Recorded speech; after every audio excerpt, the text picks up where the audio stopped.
And now, live from Level 5 Productions on the island of Milleronia, it's The Larry Miller Show.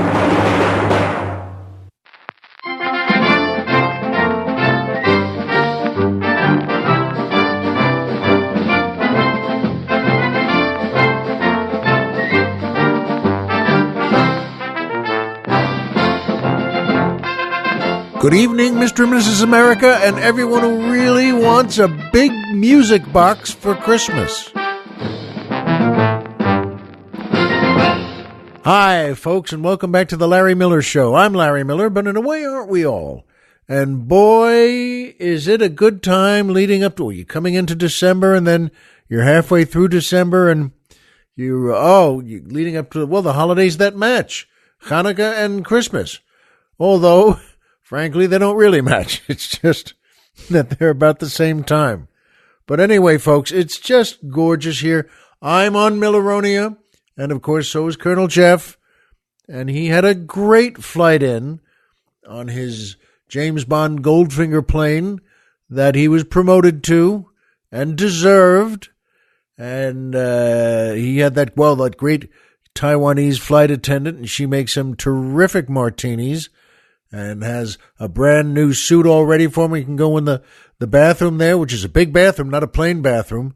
And he can shave and shower and get all ready, for Milleronia. And then she always likes to keep an eye on him, though, through those, she's the suspicious type, to be honest. And it's just stupid. There's no reason to do that. But she looks through, and Colonel Jeff always knows when she's looking, and he takes a little bit of that shaving cream and just goes blip onto the little hole, the magnifying hole in the wall or in the mirror. And she said, "Oop, well, why, the very idea." But in any case, it's a happy time of the year here. And as always, that music makes me and the Colonel feel so much better. It just makes us feel wonderful. That, of course, was the Tiny Tim Orchestra, the Rosemary Clooney Dancers, and boy tenor Mike Lucking asking the musical question, does Santa still leave a lump of coal if you're bad, or does that get him in hot water with the EPA? Yes, he does, Mike. He still leaves a lump of coal, and you know what? He keeps that list, and he does check it twice. See who's naughty and see who's nice. See who's been naughty and see who's been nice. And, yes, if you're naughty, your living room is going to smell pretty bad from what old St. Nick slipped into your stocking overnight. And I think that's a great aspect. Yeah, who's been naughty and who's been nice. But you know what, folks? By the way, there's something to tell you about that, frankly, the truth of the entire story and the origin of Santa Claus. And, when you mention old St. Nick, there was an old St. Nick, a real one, St. Nicholas. And this is from the early days. This is, I think, the 4th century. And in part of of Europe there, where, Father Nicholas had sway over his whole area there in this parish, and he used to go around to every thatched hut and every home there. And there was one family, and this is absolutely true, there was one family that was very poor, and they couldn't afford anything, and they couldn't get gifts for their kids.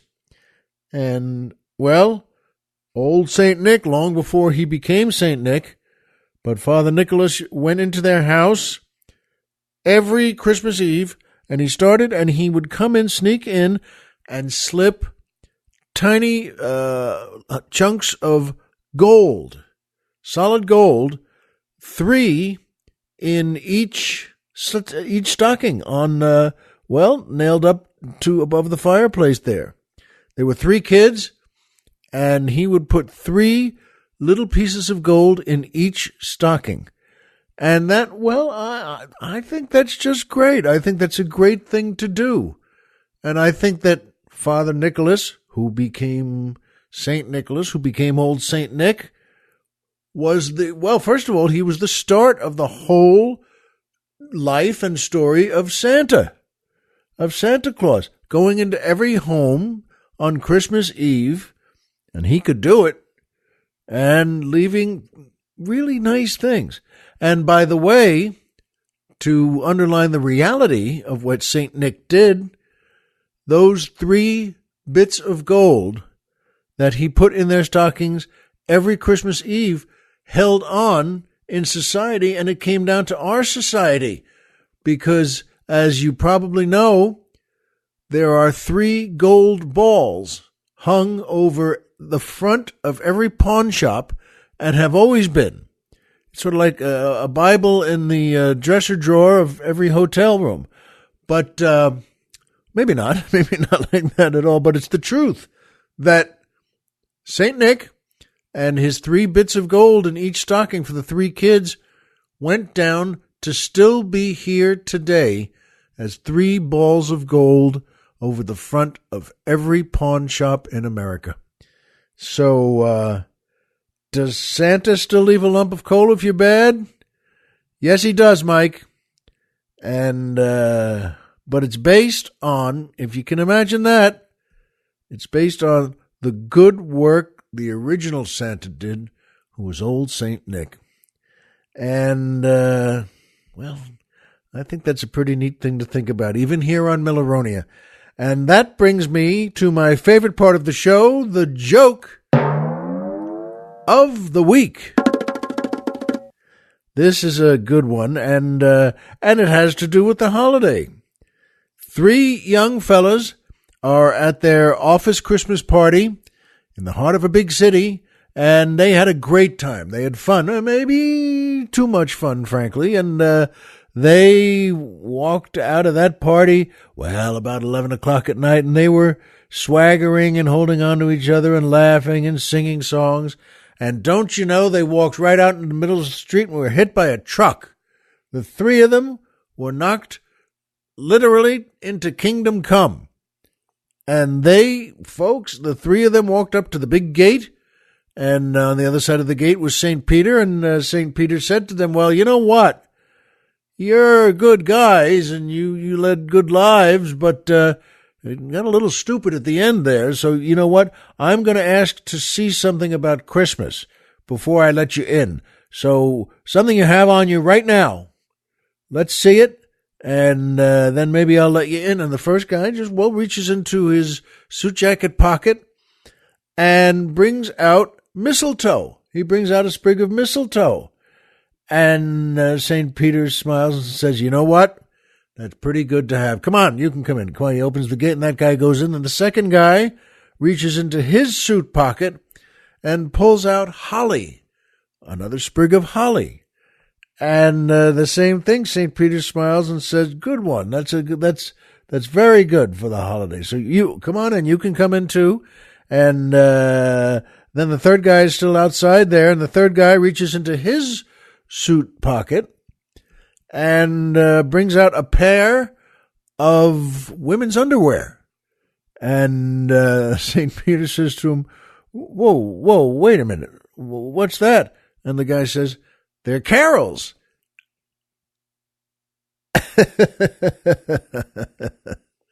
And the Colonel and I both like that very much. Oh, how do you like that? That's a great pun. Carol's. They're Carol's. And I was just saying to the Colonel before we went on the air here that that joke is so cute and funny that we don't even need to know whether he got in or not. You know, I didn't need to, the Colonel didn't need to, and I don't think you need to either. Well, wait, did he get in? Did St. Peter let him in because of that? Well, we don't even need to know. He just, a guy with guts like that who can stand there and just, say that with a smile. I think he deserves to get in, by the way. And I'll bet you he got in just fine. But I hope you like that one. That's a pretty good joke. And as always, if you like it, pass it on to friends and family. And that brings me to my second favorite part of the show, the Poetry Corner.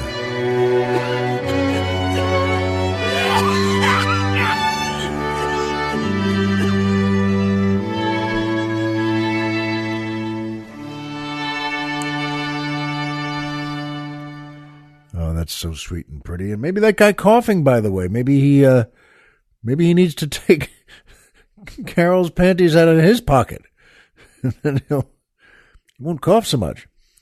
At any rate, this is a lovely poem by the great Henry Wordsworth Longfellow. And Colonel Jeff and I remarked again, we've said this before to each other, that when you have a name like that, you kind of have to be a poet. Don't you think? I mean, Henry Wordsworth Longfellow. Come on, now, he was great, but, when you're 9 or 10 years old and your father says, now you're going to be a poet now. You know that, don't you?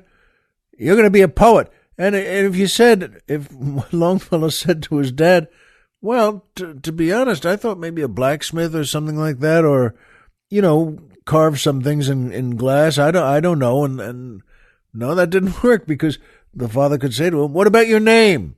Say your name. That's a poet's name, you dope.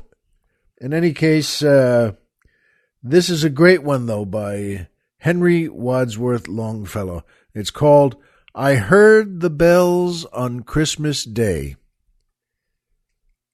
I heard the bells on Christmas Day, their old familiar carols play, and wild and sweet the words repeat of peace on earth, goodwill to men.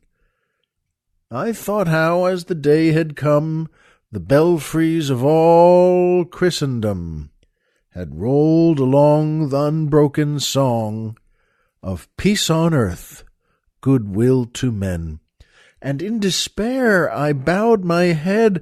There is no peace on earth, I said, for hate is strong and mocks the song of peace on earth, goodwill to men. Then pealed the bells more loud and deep. God is not dead, nor doth he sleep. The wrong shall fail, the right prevail, with peace on earth, goodwill to men. Till, ringing, singing on its way, the world revolved from night to day, a voice, a chime, a chant sublime, of peace on earth, goodwill to men. Isn't that lovely? Well, Longfellow was great. Doesn't matter how fancy his name was. You know what? He was a great poet and a great essay writer and a great speech maker. God bless him. Or, as Tiny Tim said in A Christmas Carol, God bless us all, everyone. There's, I don't know about you, but if that doesn't raise a lump in your throat every time he says that in the movie or the novella by Dickens, well, I think you need somebody's panties in your pocket too. And in any case, that brings me to my third favorite part of the show. MMM, the Magic Movie Moment.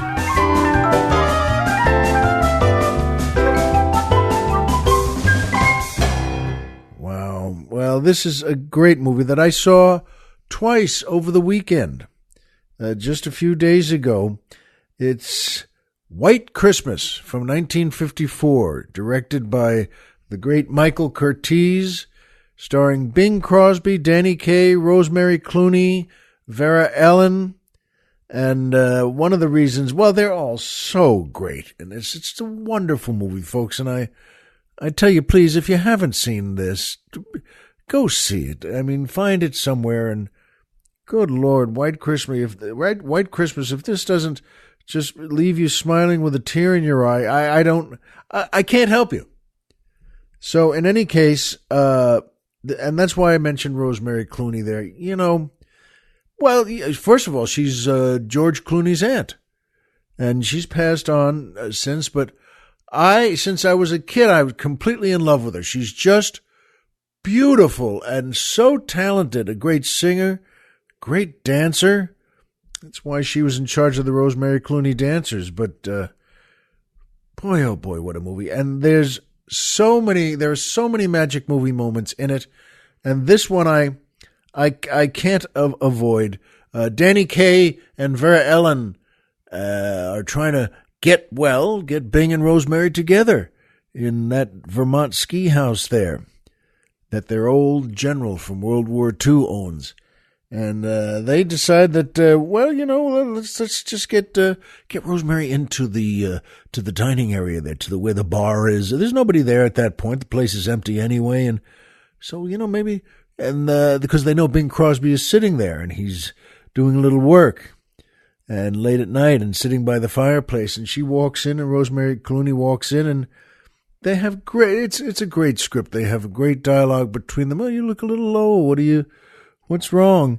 And she said, she's so wonderful anyway. And she says, well, I'm feeling, I suppose I'm a little depressed. And Crosby sings to her this great song. And it's just, it's beautiful. And the words are so good. It goes, when I'm worried and I can't sleep, I count my blessings instead of sheep, and I fall asleep counting my blessings. When my bankroll is getting small, I think of when I had none at all, and I fall asleep counting my blessings. Now, it's just, I'm singing that and doing a 1 in a million Bing Crosby imitation, but God bless him, he was so good anyway, and he sings with that melting voice of his to Rosemary, who was just really had the look of love in her eyes, because, of course, she was thinking of me. Now, it's true that I wasn't born yet, but I'm telling you, she had it in her head. I'll bet Larry's going to fall in love with me the day he comes out. And in any case, and then she sings back to him, and it's so funny, wonderfully funny. They have their first kiss, which is a great movie kiss. There are movie kisses that don't work at all, and this really works. Good Lord, Bing Crosby and Rosemary Clooney, and then the general walks in, General Waverly, because he was a little hungry too. And he said he wanted to maybe see if there are any sandwiches left. And he said, it's a great line. He says to them, they were kissing, and they break that kiss and say hi. And he just says, well, I thought I'd come in for something sweet, but looks like you beat me to it. He's just great. In any case, folks, it's a fabulous movie. Please see White Christmas. It's from 1954. Oh, Lord. Bing Crosby, Danny Kaye, Rosemary Clooney, Vera Ellen. Oh, what's such a great cast. They're so big. And, well, the end of that, I don't even want to tell you. Just see it, please. If you've seen it before, see it again. See it another 20 times. If you've never seen it, see it now. See it soon. It's the perfect time of the year. And you know what? Come to think of it, I might just have both movie theaters here on Milleronia show that movie. I think everyone on Milleronia would love to see it. And as you know, I control everything. But in any case, see the movie, folks. You'll be glad you did. This is the time of year also that I talk about, I tell the same story, a true story about me getting a gift for Uncle Arnie. And it's word for word true. And Colonel Jeff and I thought, that's a good story to tell every year right about now. And it has to do with, I had an audition for a part, and it was off in the valley, somewhere back on the mainland, and I did really well, and I can't even remember whether I got that. No, I did. I got that part. I can't remember what the movie was. But you know what, folks?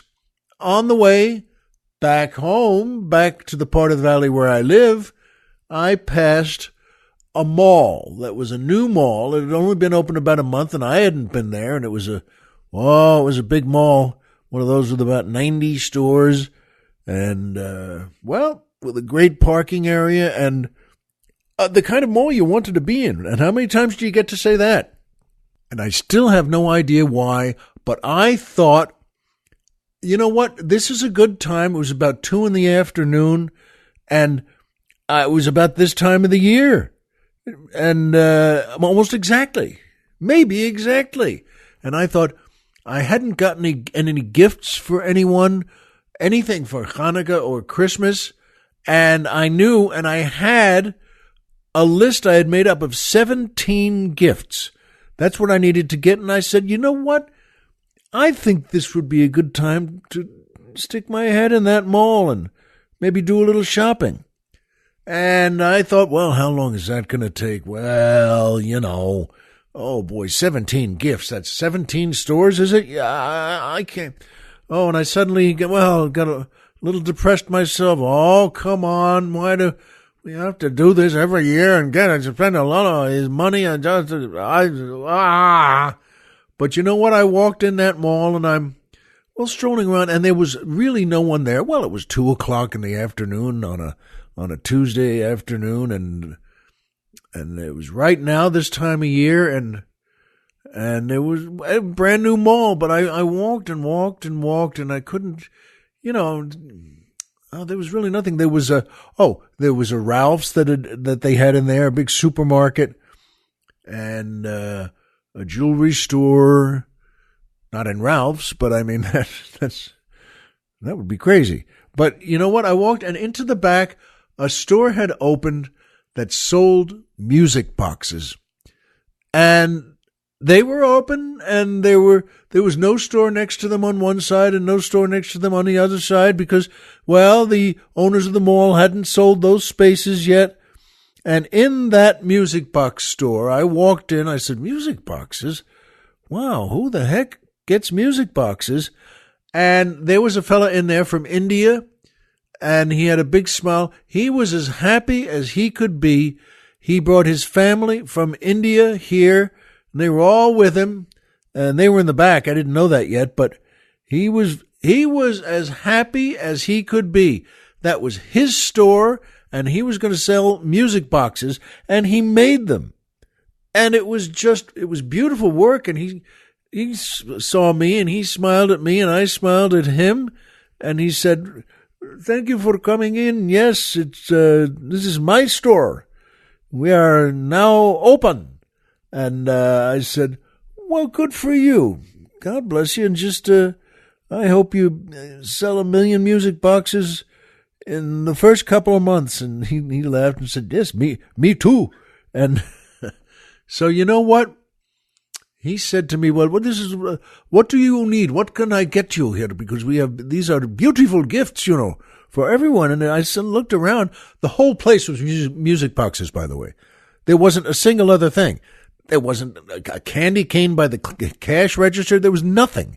It was all, every piece of shelf, every tabletop, everything. All music boxes, and they were, very elegant and happy. And one was, on a ship, and one was on the top of a cliff looking out onto the ocean. It was just beautiful stuff. And it suddenly hit me, wait a minute, I could get music boxes here as gifts for my family and friends. And he saw my face change and thinking. He said, what are you thinking? And I said, you know something?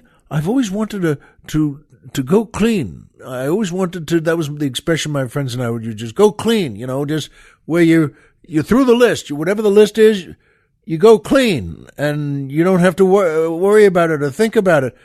And he said, clean? You would go clean? I said, yes, that means to get a gift for everyone I need to buy for in my family and my friends. And he said, I could see the look in his eyes. He was really hopeful. He was happy. He was so happy to have this chance. He said, how many is this for? And I said, 17 people. That's family and friends. And his legs almost dropped. He almost shattered. What a great opportunity. 17 gifts. And he said, you want to to be clean. And he said it that way. He said, you want to be clean? And I said, yes, I do. Folks, we went around and I took out that list.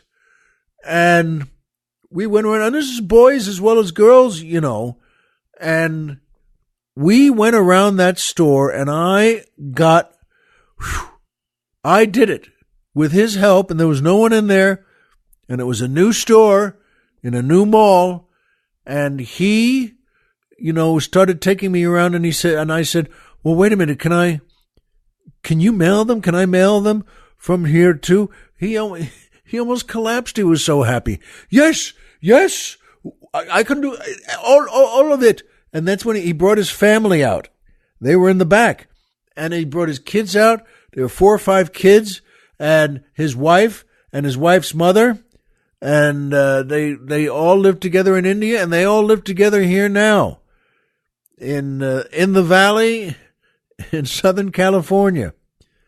And they came out, and they were so sweet, and they were smiling, and they're nodding their heads, and he said to them in Indian, in their language, and he said, this man is going to get gifts here for his family, then we will mail them out. He wants to be clean.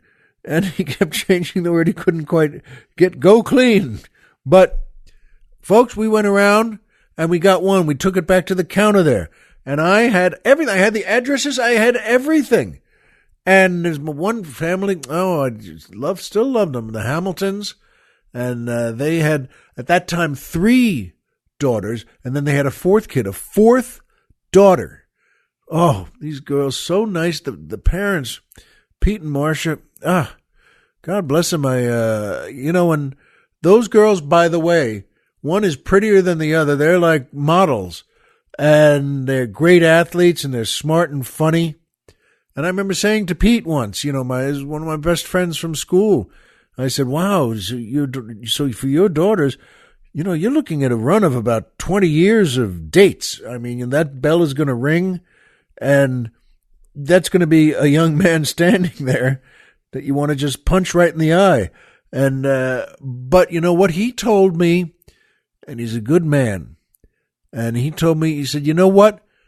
You'd be surprised. That's not so bad at all when that happens. He said, they come in, and I know why they're there. Sure, they think the girls are pretty, and they asked them out on a date. They asked one of them out, and you know what? That's actually a blessing. That's great. And sure, I'm glad he did. And then they go out, and then they come back. I'm still waiting up for them, but they come back. And he gave a couple of warnings. Now you listen to me. But that's what a father should do. At any rate, and I got one each for them. And holy mackerel. And then I did, and I gave them the address. Then they did, my sister and her daughter and her son. And I did everyone. 17 folks. Each music box was different. And these were beautiful things. I'm telling you, this is really gorgeous. And he said, finally, we had everything in production. That whole line was like a mass production unit in the front there. And his children and his mother and his mother-in-law were all going to town, just getting these things ready, packing them up in soft material, and inside also styrofoam casings, inside another box.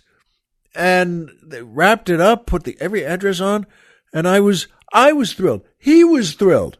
It took about an hour and a half to do it all, and so I could go clean, and I did. I wanted to go clean, and I did. I said, how do you like that? And he said, you're clean. You can get clean now. And he was the nicest man. And I said, wow. Well, I'm so glad I came in. And then, I said, it's funny. He said, so you're clean? I said, what? Yes. I said, absolutely. Oh, almost. It's just that my Uncle Arnie, I wish I could get one for him, but I don't think, he's not the type for for music boxes. Yeah, and so I'll still have to get something for him. The guy's face fell. Oh, what? You, and I was sorry I even said anything because he was so happy. He said, Uncle Arnie, what? I can find something for him. I have something good for him because we can get clean then, as you want. And I said, you did a great job, and I'm just so sorry. He said, wait, come here. And he said, how old is he? And I said, he's 86 or 87. He's up there, and he's 86, 87. I said, he can't. He's a tough guy. He served in 2 wars in battle, and he was, and one was going through Europe, marching across. He's tough as nails. He's good. Here. How about this? And he showed me he had a pirate ship with pirates on it, and I said, God bless you. I said, I'm so happy we're doing this, but it's not right. Trust me, Uncle Arnie is not he says, wait. I make all of these things. I have something good for Uncle Arnie, and you can get clean. And he was so excited still, but now saying, I can do this for you. And I was sorry I told him, but he said he went around and he kept finding things, and I'm telling you, folks, they just weren't. I would have taken it, and these weren't cheap. These were like $120 to $160 each, and they're beautiful and all. But I said I can't. Then wait, you'll get clean. And he said also he picked up everything in this and that. They weren't right, for this. He said, where did he fight? What war? I said, you know the wars. Come on, and what? You don't need me to tell you that. And, folks, he was so hopeful, and I would have done anything, but they weren't right for Uncle Arnie. And, I love Uncle Arnie, and he's, the last of the Mohicans, and, he's still living in New York and Brooklyn, and he fought all over, and he's, quite a guy. And, I said, thank you, and we were all finished at the front there. They had packed everything, and his family had packed and addressed everything, and I paid for the cost of the shipping, and I paid, of course, for the gifts, and I was as clean as I ever expected to be, and I said thank you, and he was almost crushed. He was desolate, and I said, let me tell you something. You're going to have a great business here. And you really just did a great job today. You had a good day in your business today. And you know what? You did. You got me clean. And I'm awfully glad we met. And we went through everything. Well, what can he do? Does he like sports? Does whatever he does? And so I said, thank you. I'm going to head out now. It's like 4:00. And I left his store, and I smiled and waved to everyone there, too. And I walked back toward the parking lot, down the whole length of the mall on that floor, and past the Ralphs. And after just about 2 minutes of walking, I heard that unmistakable sound of footsteps getting louder, of tat-tat-tat-tat-tat-tat, of hard shoes, sort of like being chased by a New York cop. And that tap, tap, tap, tap, tap, tap, tap, tap, tap. And I turned around, and it's him. It's the guy from the store, from the music box store. And I looked at him, and he caught up with me and just shouted, does he drink coffee? And I said, how does that help you? God bless you. I mean, I appreciate that he was going to go into the Ralphs and get me some coffee and ship it. And Uncle Arnie drinks, coffee with whiskey in it, but I don't. And I smiled at him, and I held him by the shoulders. I just put my hands on his shoulders and looked at him. I said, you did a great job, and thank you, but I'm going to head out. And I just thought, even at the time, I was smiling, because how random would that be Does he drink coffee? And again, I would have almost just said, yes, just because he was going to get a 10-pound box of, something, $50 or something, wherever it was that you said, you come in with me, we'll get it here, and you pay for it, then we send it. And I said, thank you, but no. Again, I still don't even know if he does drink coffee. God bless him, but that's the story of me going clean, and that's the story of getting Uncle Arnie his gift. And to tell you the truth, folks, I don't even remember what I got him. But I know that was a great day. I had a great audition, and I walked into a new mall, and everything I just told you is true. I hope someone looks that hard for you. And I know that, and you know that, but we know the same things. Homer is Homer, and Pluto is a planet. So remember, folks, as always, if you walked out of bed today and had a job to go to and a home to come back to and someone there who loves you, folks, the game's over and you've won. Get them nice gifts and maybe you'll get one from them too. Be well, folks, and we'll see you here next time.